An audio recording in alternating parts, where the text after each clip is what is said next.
CBS News Miami. Good afternoon, and thank you for joining us. I'm Najahe Sherman, and welcome to CBS News Miami's 4 p.m. Quickcast. Let's take a look at today's top stories. Always alerting, always tracking.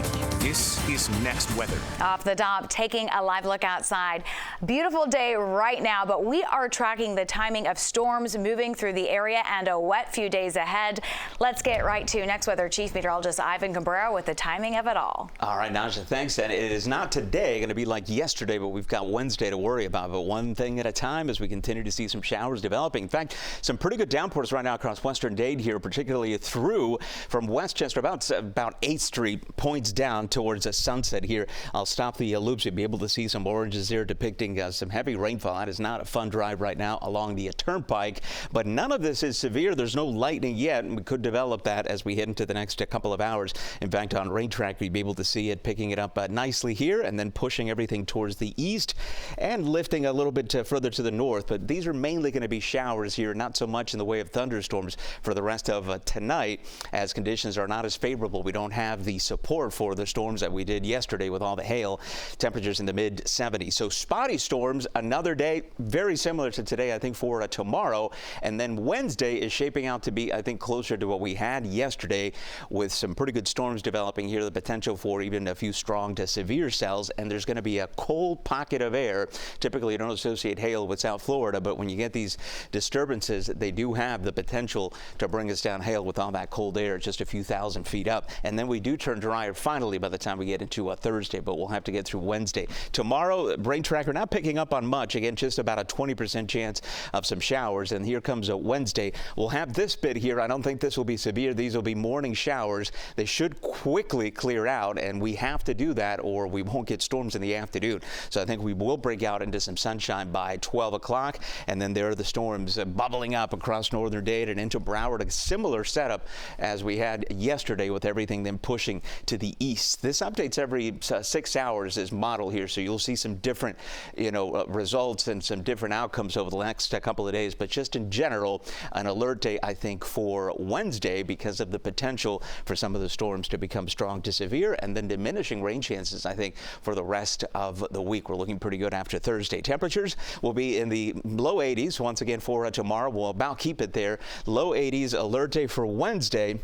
And then those rain chances coming down to 10% in time for what will be a very different weekend. Not only spring forward the clocks here with a later sunset on a Sunday, but temperatures by then in the upper 80s to near 90 degrees. All right, a warm 7 days as well. Thank you, Ivan. A busy day for Miami Gardens police. It is following 2 overnight shootings. CBS News Miami's Peter Dench explains what happened. There were some scary moments in this neighborhood here this morning just before 2:30 here at Northwest 198th Street near 7th Avenue. That's when Miami Gardens police say that 4 people in a dark-colored SUV got out of that vehicle and opened fire. 2 women and a man were all injured and transported to the hospital in stable condition.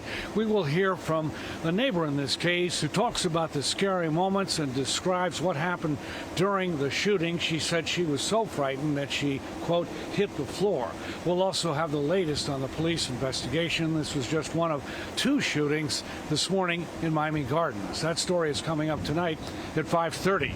In Miami Gardens, Peter Dench, CBS News, Miami. A police chase comes to an end in South Miami-Dade. This is a look at the scene from Chopper 4. Police tell us they tried to pull over a van earlier today, but the driver took off. The chase ended in this vacant lot. It is near Southwest 192nd Avenue and 344th Street. That's when the driver bailed out and tried to jump over a fence.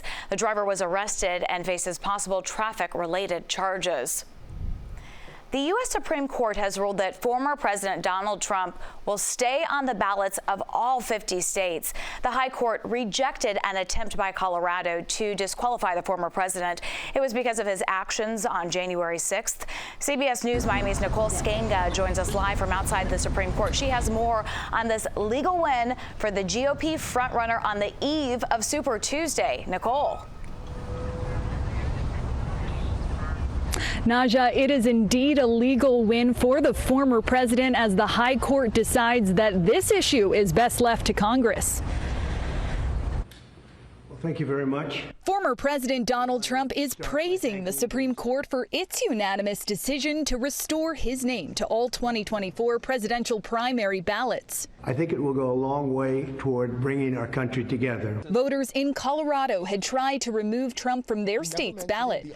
They argued an insurrection clause in the Constitution's 14th Amendment disqualified him from holding office because of his attempts to undo his 2020 election loss, culminating in the January 6th attack on the Capitol. But Monday, the U.S. Supreme Court ruled only Congress can decide how and when this constitutional provision is implemented. And the rationale here really is we don't want states to be able to do this. You heard the justices coalesce around the idea that we're very worried states could do it alone, create this kind of patchwork when it comes to federal elections. Today's decision leaves open the possibility that Congress could refuse to certify the election of a candidate who participated in insurrection. The court also sidestepped the issue of insurrection altogether. The Supreme Court's decision today did not exonerate him. They did not say that January 6th wasn't an insurrection, and they did not say that he didn't engage in insurrection. The Supreme Court has agreed to weigh in on whether Trump can be tried criminally for his actions on January 6th. Next month, the court will hear arguments about whether Trump is entitled to broad immunity from prosecution from acts allegedly committed while in office. And this is certainly not the last time the High Court will weigh in on legal matters related to the former president. In fact, in just 7 short weeks, we'll be back here for oral arguments related to that dispute over whether the former president enjoys immunity from federal criminal prosecution. At the Supreme Court, Nicole Skanga, I'll send it back to you. Certainly a big development today. Thank you, Nicole. Here at home, voters have started to decide in the 2024 primary. Early voting got underway this morning in Miami-Dade County. This time around, voters have 3 options to vote on who represents their party in the presidential election. You can vote by mail, drop off your vote by mail, or vote in person if you're voting by mail. If you're voting by mail, you have until March 7th to request a mail ballot online.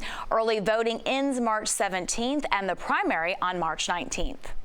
Everything opened without a hitch, and we've been opening and we've been accepting voters since 7 a.m. Turnout has been light, so I am encouraging our voters to get out and vote. Every election is equally important.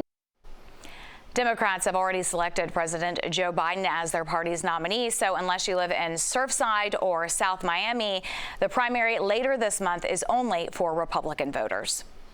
When we come back, a coyote sighting in South Florida, but wait until you hear where the animal was spotted. Quite the story. Stay with us. It's that time of the year. Termite season is here. No, it's gross. Nobody wants to have any, insects living in their house. But not all termite problems can be solved with tents. It is very important that you have your trees inspected regularly, at least once a year, by your pest control provider. I'm Anna McAllister with what you need to be doing now to protect your property tonight at 5:30. Welcome back to CBS News Miami's 4 p.m. Quickcast. A coyote sighting in South Florida. CBS News Miami's Joan Murray tells us exactly where it was spotted. And I'm here on the Middle River, Fort Lauderdale, near Federal Highway and Oakland Park Boulevard. I spoke to a resident over the weekend. He saw a coyote on a property. That resident, Stephen Jacobson, told me that it isn't often that he sees coyotes here. Remember, we see them a lot in places like Weston and Pembroke Pines, but a coyote traveling this far east is unusual. This is what Stephen Jacobson had to say. There's a lot of small animals, and I just thought it was unusual, but, Did you call police or animal control? I did. I called Wilton Manors, the non-emergency line. Yes. Just to let them know, and they said they've seen a lot of sightings, whether it's the same one. And someone called me back and said they would, send someone over here. And the guy actually called me from his police car on Northeast 27th Drive. He said he didn't see the animal. The FWC says if you see a coyote, you don't have to report it. If they are acting strangely or bizarre, you should report it to make sure there's nothing wrong with the animal. Some tips to prevent coyotes from coming on your property: keep all your food secure, make sure you feed your animals indoors. If you happen to see one, you can make a loud noise to try to distract them. Generally, coyotes do not attack human beings. In Fort Lauderdale, Joan Murray, CBS News, Miami. That's the CBS News Miami Quickcast. I'm Najahe Sherman. Stay tuned for more news right here on CBS News Miami, and have a wonderful day.